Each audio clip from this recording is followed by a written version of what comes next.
আজকের এই রাস্তার উদ্বোধনকারী শুভ উদ্বোধন ঘোষণা করছেন, ব্যক্তিবস্তর উদ্বোধন করছেন।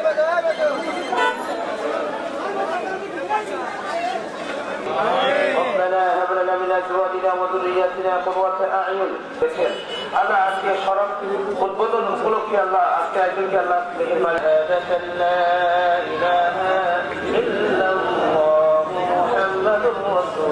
করেছেন মহানগর বিএনপির সুযোগ্য আহ্বায়ক।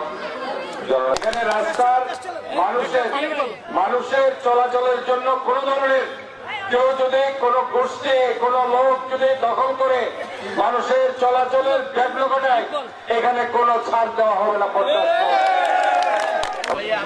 43 নম্বর ওয়ার্ডের জন্য একটা গুরুত্বপূর্ণ দিন, মানে এই দিনে হামজা খা বাইলিং পাহাড়ি আবাসিক এলাকা আনছে রংপুর 7 কোটি 19 লক্ষ টাকা ব্যয়ে